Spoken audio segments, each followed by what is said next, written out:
The UFC is making its first ever stop in the country of Azerbaijan. We're going to go over every single fight on this card, in which I will give you a prediction for. Any odds referenced in this video are brought to you by Cloudbet. Be sure to use the link in the description and promo code 138MMA for a welcome rewards package of up to $2,500. All the links are down below, so don't forget to check them out. See you in the first fight. Heavyweights next. Mohammed Usman takes on Hamdy Abdelwahab.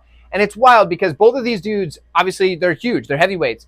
And you look at them and you're like, man, these guys both can crack. They can both hit hard. But we all think it immediately is that, this fight's probably going over, right?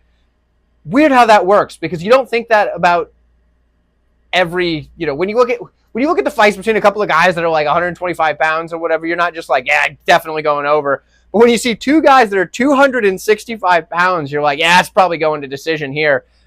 It's just a wild thing to think about. Maybe it won't. Maybe it won't. Both these guys can hit hard, but it's just kind of, the thought is, yeah, somebody's probably getting a decision here.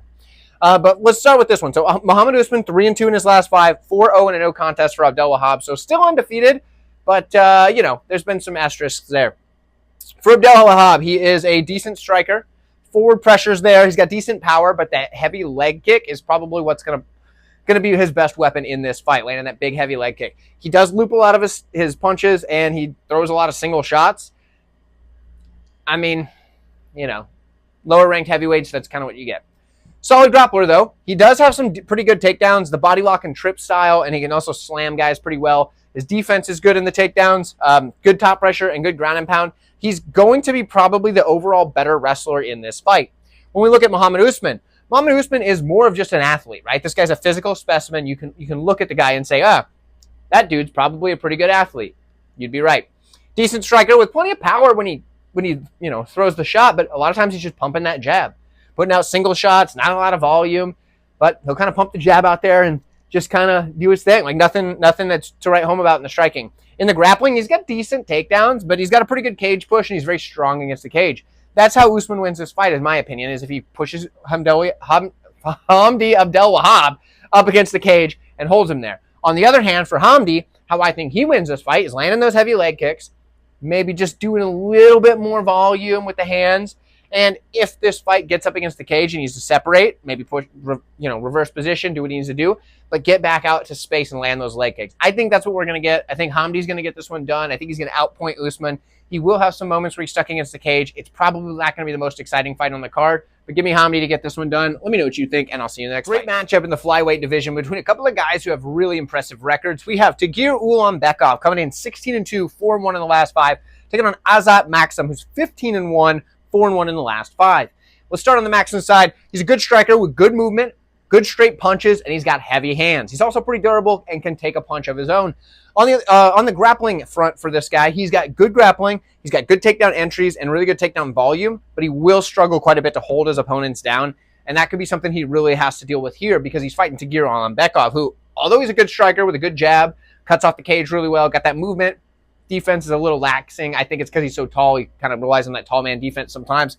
But he's a solid grappler. His takedowns are there. He's got the body lock takedowns predominantly. Good scrambles, good guillotine. But when he gets your back, that's when you're in some serious trouble.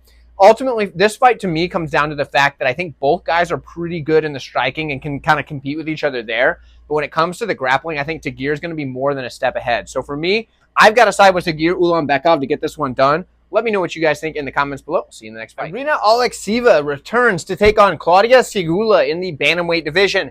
Interesting fight because 5-2 and 6-2, both of them are still really early in their career. For Sygula, she's 4-1 in her last 5, 3-2 on the Alekseeva side. When we look at Sygula, she's pretty much a striker. That's what she does.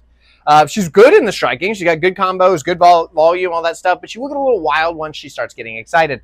Grappling-wise, she's got nothing for you. She's got no takedown defense, or at least nothing to speak of at the UFC level, and on the mat, she's just kind of lost. When it comes to her opponent in Alekseeva, she's pretty raw on the feet, let's say. Decent striking, but only because of the power and the volume, not because she's super skilled there. She will come forward, but she will swing wild and have zero regard for her own defense. On the feet, she's going to get hit.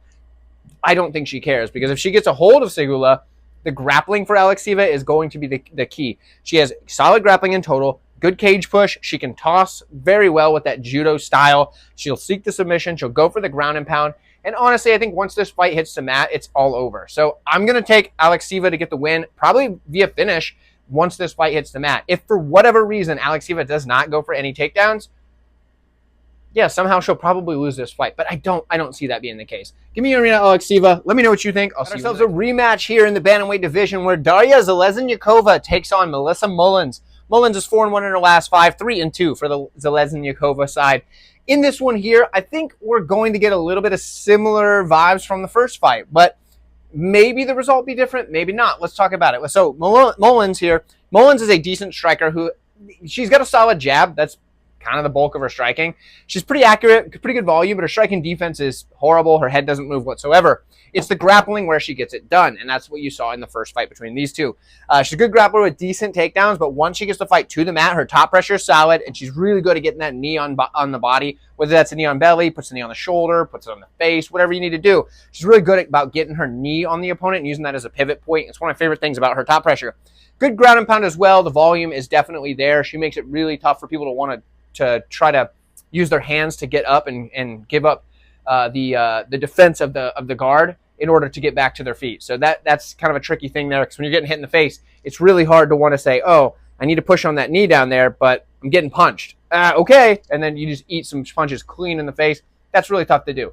Now, on the other side, Zheleznyakova, she's going to be the better striker here. There's no doubt about it. In the first fight, that's what we saw. She was the better striker. Yeah, definitely. Good striker with good forward pressure, good volume, pretty good power for the division. She mixes combinations and single shots as well. Good striking defense. The one thing that I don't like is that she spins way too much for my liking.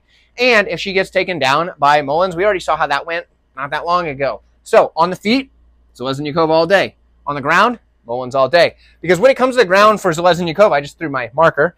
When it comes to the ground for Zheleznyakova, she's decent on top. Don't get me wrong. She's got heavy ground and pound and pretty good top pressure.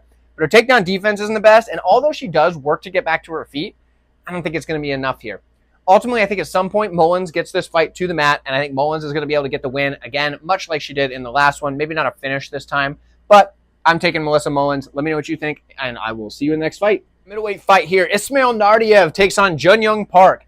Park is 4-1 in his last 5, 3-2 for Naurdiev. Interesting matchup here, right? Because Jun-Young Park is a guy that's been around the UFC for quite some time. Naurdiev is a guy who's making his second stint in the UFC and coming off a win. But people kind of weren't sure if he deserved to come back to the UFC because it was just kind of like all right outside of the UFC. But for Park, he's a good striker with a really solid jab. He'll double that thing up and you know, he works the volume pretty well with that jab. The dirty boxing, though, is what I think Park is the best at as far as his striking skills go. If he gets up there in that kind of that mid-range, between the boxing range, between the clinch range, and just kind of does what he does in there, that's where he's probably best in this fight specifically. He ends up in brawls sometimes, and that's fine. His striking defense isn't the best, but the dude's durable, and you don't really want to try to out-brawl the Iron Turtle. I mean, he's called the Iron Turtle for a reason. I mean, right? What can you do to get through this man's shell? You know what I mean? So give me the dirty boxing and the defense, or the lack thereof, but durability of the Iron Turtle in a brawl any day. Like if you get a bar fight and you got the Iron Turtle on your side, you're probably doing all right. In the grappling department, he's solid there too. Got really good takedown defense. His cage push is solid. He can control guys up against the cage. But if he gets you to the mat, that rear naked choke is probably his best weapon offensively when it comes to the grappling. On the other side, Ismail Naurdiev. Dude's going to be the much more dynamic striker. He's a good striker in total. The kicks are very accurate. He does a good job with those. He comes at you with a more diverse attack than you're going to see from Park. And he's going to use that blitz style to go for the finish. Now, that blitz style could come back to bite him here because, like I said about Park, he's a very durable guy. If you blitz in to go for the finish, give a little bit too much, next thing you know, you're in some trouble. But I will say, Naurdiev did use quite a bit of control in his last fight as far as making sure not to blow it out early, if you know what I mean. So grappling as well. He's got pretty good grappling. He's got really powerful takedowns. The ground and pound is pretty good. But realistically, I think he's outmatched here. I think Jun-Young Park is aside. I think he's a better grappler. I think in the striking, he might not be as flashy, but I think his grit and meat and potatoes kind of style is going to get it done. We're taking Jun-Young Park, the Iron Turtle, to get her done. See you in the next fight. Really interesting fight at 170 pounds where Seokhyeon Ko takes on Oban Elliott. Now, the reason this is interesting is because both of these guys were scheduled to fight a couple of weeks back where they each had an opponent, and both of these guys had some trouble getting into the U.S. Well, both of their opponents then ended up fighting each other, and now here these two are fighting over in Azerbaijan. So, wild how that came about. For Ko, he's 4-1 in his last 5, 5-0 for Elliott in his last 5. So both guys looking pretty good in their last 5. Generally the same record, 11-2, 12-2. So good matchmaking here. It just kind of fell that way. It wasn't on purpose, but it ended up being good matchmaking. I think it's a fun fight.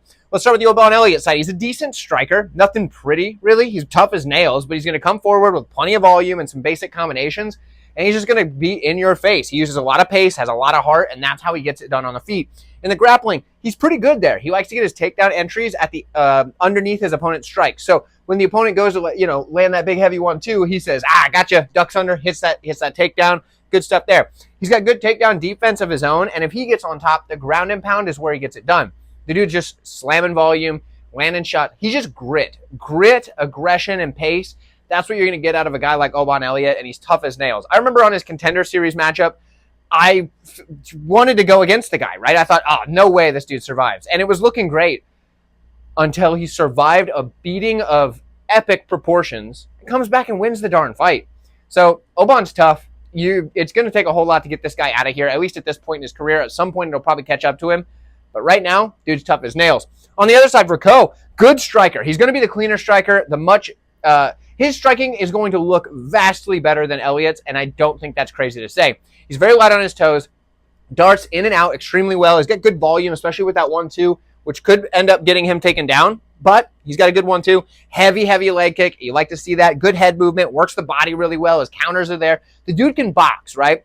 Problem is, he also doesn't mind getting in a brawl. And if this dude gets a little excited with a guy like Oban Elliott, he'll just kind of duck his head and start swinging bombs, which makes for a fun fight, but you ain't going to put out Elliott, so that's a problem. But he does have decent grappling as well. He's got a really good sprawl, so that could help him with that takedown defense. And he's got really good takedowns from the clinch, particularly throws. Got that kind of like judo style of takedown. But ultimately, I think it's going to come down to the fact that Oban's going to be putting on the pace. And I think Oban just doing more is going to get him the nod. I think it's a good fight, a close fight. I think on the feet, Ko's going to look cleaner. He's going to look better and flashier. But I think Oban's just going to be too gritty, too much of a dog on a bone, and I think Oban's getting it done. So for me, it's Oban Elliott in this one. But let me know what you think in the comments below, and I'll see you in the next fight. A couple of guys who are 4-1 in their last 5 here in the featherweight division. Bogdan Grad takes on Mohammed Naimov. For Bogdan Grad, he's a pretty good striker with a stiff jab and a guard that's much like a Marine's haircut, high and tight. Picks his shots really well, and he's got very powerful kicks. A lot of things to like about Grad. Doesn't move his head a whole lot. He used to early in his career. I swear he did. It went away somewhere, and I think that's when he got more comfortable blocking the shots and returning fire. So that's what happened there. But he's a good grappler who will chain takedowns when he needs to, right? He's opportunistic in his takedown attempts, and then he'll chain the second and third behind them. Good ground and pound. Takedown defense is there, but he does struggle to hold guys down. Thankfully for him, he does have pretty good cardio, so he can do that for a 15-minute fight, no problem. On the other side, for Mohammed Naimov, he's got that Taekwondo style in the striking, and he's got plenty of power. Can fight out of either stance, which is kind of typical for Taekwondo fighters. Good kicks at range. Again, typical for the Taekwondo. The leg kick is there as well. He's a good grappler with good takedowns and good top pressure, but his own takedown defense is, hit or miss. He is a very dirty fighter, though, and I think that has served him very well in his career thus far. In fact, getting him a win he probably shouldn't have gotten because he cheated his way to it, which it is what it is. Now, when you look at these two, this is one of the fights on the card. In fact, there's only one other fight on the card that I feel less confident in a pick on, and we'll get to that one in a bit. But I do have to make a pick. That's what we do in these videos. And whether you like it or not, I'm going to pick a side. And because I think Mohammed Naimov is going to have better defense at range and going to have a better success in top control time, I'm going to take Naimov. But I could see Grad just out-gritting him, and that's definitely possible. We're still going Mohammed Naimov in this one in the second lowest confidence pick on the card. Let me know what you guys think, and I will see you in the next. Do yourself a solid and go to the link in the description of this video to utilize Fight Center on Cloudbet for all the best odds on UFC, PFL, and Karate Combat. Be sure to use the promo code 138MMA, and your first MMA wager on Cloudbet is risk-free. Don't miss out. A fight that has Fight of the Night written all over it. We've got Nazim Sadykov taking on Nikolas Motta in the lightweight division. 4-0 and a draw for Sadykov in his last 5 fights. 3-1 and a no contest for Motta in his last 5 fights. When we look at this one here, Motta, he's more of that boxing style striker, but it is MMA, so he will mix some kicks in there. Dude's got a high guard, plenty of power, moves on his feet really well. The counter striking's there, and he'll use that leg kick to set up the power shots. He is very much kill or be killed, though, because this dude is coming in there to take your dang head off, and if he doesn't take yours off, you're probably taking his off. Now, if this gets to the grappling, I'll be surprised because I think these guys both want to go in there and just swing bombs and knock each other out. But if it does, I think Sadykov is going to have the advantage. On the Sadykov side for the striking, he's a good striker with good combinations. He's going to strike extremely well in the pocket with kind of a mix of dirty boxing and just kind of mixing up some like almost high clinch style movement in there.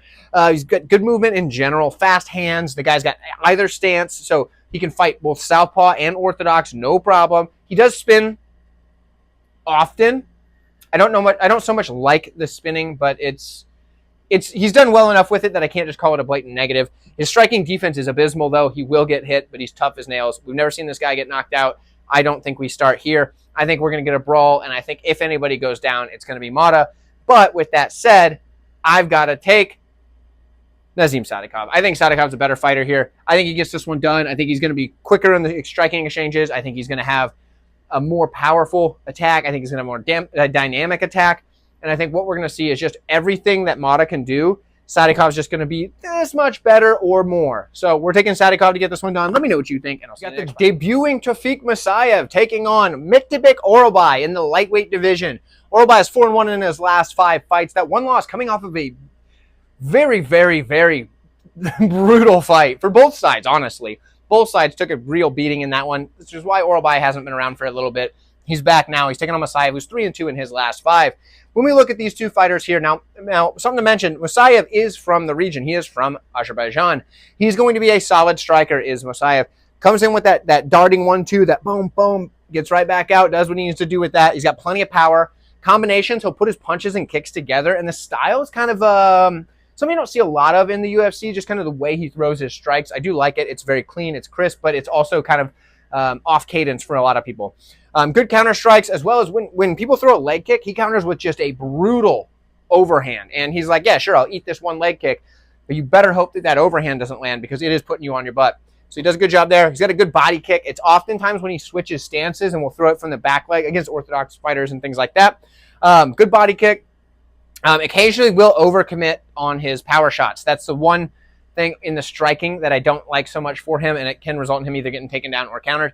But other than that, his striking is absolutely solid. He's a good grappler as well. His takedowns are going to come at the end of strikes or off of a caught kick. Once he gets fights to the mat, his ground and pound it's brutal. He doesn't get all the way to the mat most of the time. He'll kind of stand in the guard or stand off to the side in like a side control, but standing and just rain down bombs, right? He's like carpet bombing his opponents over there with these strikes. So for Musayev, you love the striking on both the mat and on the feet. On the other side, Orobai, this dude's a good striker as well. He uses his length really well because he's got these really long arms for his frame. He got decent power as well, and he's super durable. You saw the beating he took in his last fight. The guy can take one and take one to give one. He will come forward with a lot of long power and just do what he needs to do on the feet.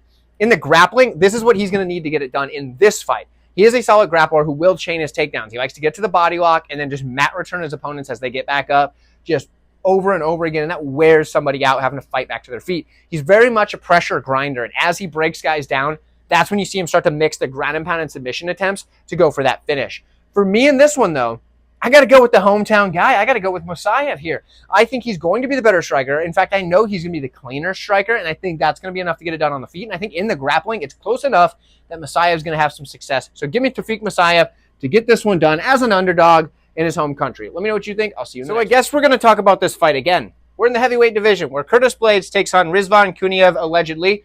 We've been trying to get this fight for a while now, and it just keeps falling apart, but apparently the UFC is dedicated to the matchup. For Blaydes, he's 3-2 in his last 5 fights, 4-0 in a no contest for Kuniev. And this is basically going to be the same breakdown as before, maybe just a little shorter. For Kuniev, decent striker. He closes distance a couple of different ways. He either will use a knee and step in and close the distance, which is a good way to do it, or he'll swing wild to close the distance, and that is a horrible way to do it, and he'll probably get knocked out by Curtis Blaydes if he does that. He also has a pretty good front kick from range, which I do think can be a good move for him, especially if he gets that front kick going and then uses the knee to step in and close distance. That's going to be his best bet. But if he starts swinging wild like a madman, he's getting dropped. Now, in the grappling, he's solid here. He's got a really good cage push, and he just grinds people out. After a while, he'll get to the body lock and just start working his takedowns and just sticking to the body lock, whether they get back up or not. Got good top control. If he can get to the side control position, he'll start there, control guys from that, and then work for that crucifix, the mounting crucifix, not the one from behind, but the mounting crucifix. Either way, Kuniev's got a lot of things to like. He's not super exciting in his style, but he does a lot of things right to get wins. On the other side, Curtis Blaydes, he has fallen in love with his hands a little bit, and typically that's a red flag because he is a wrestler at heart, but in this fight, he is going to be the better striker, right? He's a decent striker with plenty of power, long straight punches, and some decent combos. I think if this is a striking matchup outside of the front kick, I think Kuniev's toast. I think Blaydes is going to be the better striker. Now, in the grappling, he's a solid grappler as well. Mostly wrestling. He's got good takedowns, good top pressure. As long as he doesn't get knocked out on the entry like Derek Lewis did to him, he should be pretty good on those takedowns. He's got good ground and pound, and the elbows over the guard are some of the best you're going to see, especially in this division. Honestly, I don't know how I could get to a Kuniev side. I think it has to be Blaydes all day here, unless somehow I'm just not understanding like a physicality thing or something, but I don't imagine Kuniev holding Blaydes up against a cage for 15 minutes. I don't think that happens. And I don't think Kuniev can outstrike Blaydes.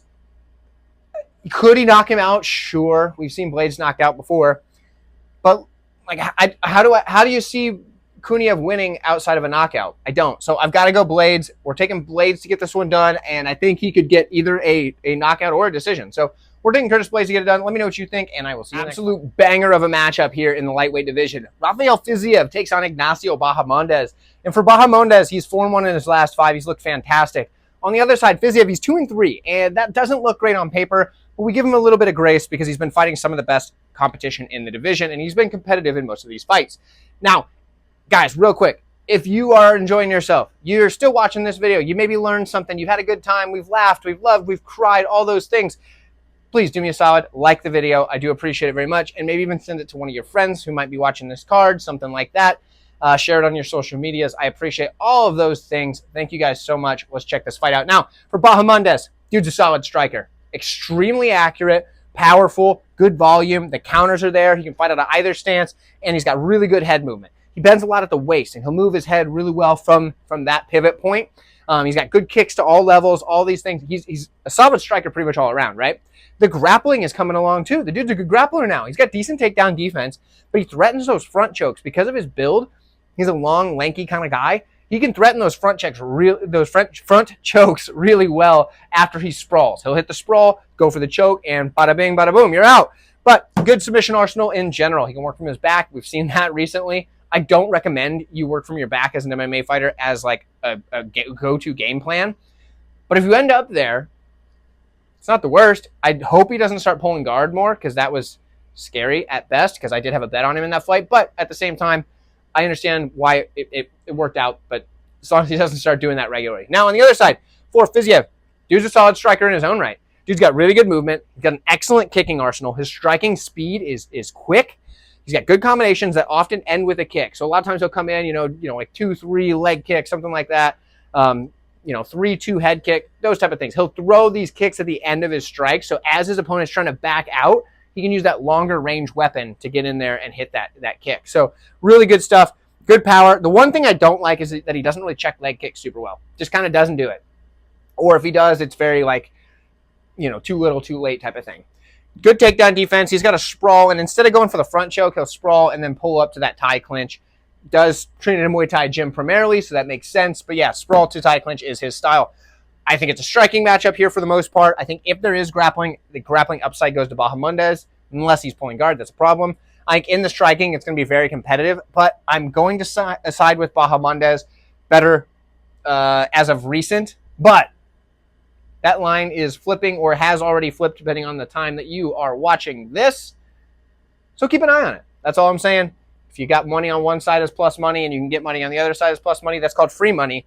We're going to take Ignacio Bahamondes to get this one done. Let me know what you think. I'll see you next. All right, folks, main event in the light heavyweight division and an absolute banger of a main event at that. We have Jamahal Hill taking on Khalil Rountree in what should be a striking showcase. Jamahal Hill being 3-2 in his last 5. Khalil Rountree being 4-1 in his last 5. Now, before we jump into this fight, I do want to address something. In the comments lately, a lot of you have been giving me a hard time about picking big underdogs. Now, yes, I've missed on a few big underdogs. If you want to point a couple out, let's say Juliana Pena. Bad pick on my part. She was a big underdog. I picked her, and I was way off, okay? Also, Ariane Lipski da Silva. She was like plus 475. I thought the value was there. She comes in, doesn't look good at all, misses weight by like 6 pounds. It's a horrible, bad pick, right? However, you don't have to hit all of these to do well. What are some that we've hit that were really good lately? Rainer de Ridder is one. How many of you guys were on Rainer de Ridder? Not a lot of you. Yes, there were some of you in the comments. You're going to say, oh, I was. I'm sure you were. Great. Yes, Rainer de Ridder. Or just last week when everybody and their mother was parlaying up Omar Sy thinking he was the guy. Nah. Alonzo Menafield getting it done for us. He was one of my more confident picks as far as underdogs go. In fact, I was more confident in him than some of the other underdogs on the card that I'd picked that were decently close in the line. Why was that? Because the dude's the 15th ranked competitor in the division, and he's beaten better competition recently. I mean, that dude got a win over Dustin Jacoby. You know what Dustin Jacoby does to Omar Sy? Yeah. So, Alonzo Menafield. We don't have to hit all of the massive underdogs to do well. I just want to point that out to you because you guys are getting, oh, you don't pick who you think is going to win. I thought Menafield was going to win, and he did. And yes, sure, I understood why Kayla was a big favorite, but I thought Pena could just outdog her. It didn't happen. Turns out Kayla is way too good, okay? I was wrong. I can admit when I was wrong. But we don't have to get every big underdog right. If we can get a few, we're looking pretty good. That's all I'm trying to say, guys. That's all I'm trying to say. So, anyway, let's break down the main event. Enough of my ranting, okay? When we talk about this one, we got Jamahal Hill taking on Khalil Rountree, and I told you earlier that there was a fight on this card that I was very not confident in, and in fact, I just made my pick like right before I started the recording because I'm not confident in this fight at all. Why? Because, well, they're two strikers, and both of them can just shut your lights out, no problem. We're going to start on the Rountree side. The dude's a solid striker with plenty of power, and he's going to come forward, slam kicks, heavy leg kicks, in fact, and put together combinations. Now, this guy used to be inconsistent. There was a time where you didn't know what Khalil Rountree was going to show up, whether he was going to show up and look like a world beater or show up and look like an absolute can. That's not him anymore. He has gotten rid of the inconsistent tag. You see it's not up here. Just talking about killer instinct. We're talking about the violent Rountree that we have seen lately. Unless Pereira just took that from him, which I don't know that he did. I believe that Rountree still has it. The man's violent. The man's got killer instinct, and I like it. On the other side, Jamahal Hill. Dude's super slick in the striking. Yes, he's probably the guy with the better grappling here, but let's be honest, these guys are probably standing and trading. He's a solid striker with good combinations, and he'll mix up his levels in combo. I like the way that he works the body extremely well. He'll use his face frame when they're in close to create space and then just crack the opponent. He's got a good ability to counter strike. He's got really good power. A lot of things to like. He also has pretty good head movement, too. People don't give him credit for the head movement. He's just out of range. They talk about his footwork that's, oh, he's ploddy, this, that, and the other. But his head movement is good. He gets just out of range of the strikes more often than not, and that's what makes it so his counter strikes are so deadly. Honestly, this is an extremely close fight. Either guy can win this one. I recommend cracking open a root beer and just enjoying this fight. It's the main event. You don't need to have money on the main event, guys. Just chill, relax. Watch this one as a fan because it's going to be fun, and it's going to suck if we have a really fun striking battle between a couple of really talented guys and you're all pissed off because you bet on the wrong side. You can enjoy this one. There's some fights on the undercard or like earlier in the night that are worth betting on. This one to me, I'm passing. I'm just going to watch it. But I'm going to make a pick because, darn it, that's what you came for. Going to take Khalil Rountree. I think his form's been better lately. I think Azerbaijan is surprisingly a better fit for Rountree than it is for Hill. Hill doesn't seem like much of a world traveler, where we know that Rountree kind of travels, right? He wanted to live in Thailand for a while, which motivation there could be weird. I'm not sure. I'm sure that hopefully the motivation was simply just the Muay Thai. I get it. But we're going to take Khalil Rountree. I think the travel is going to be better for him. I think that his form lately has been better. Both of these guys can win, though, and I'll be honest, I'm just cracking open a root beer and watching it. Let me know what you guys think. Like this video. Thank you so much for watching. Oh, and don't forget, Pick'em MMA and I are going to be breaking down the PFL card this week as well. So tune into that. The live streams are always fun. I appreciate you guys. Catch you down the road.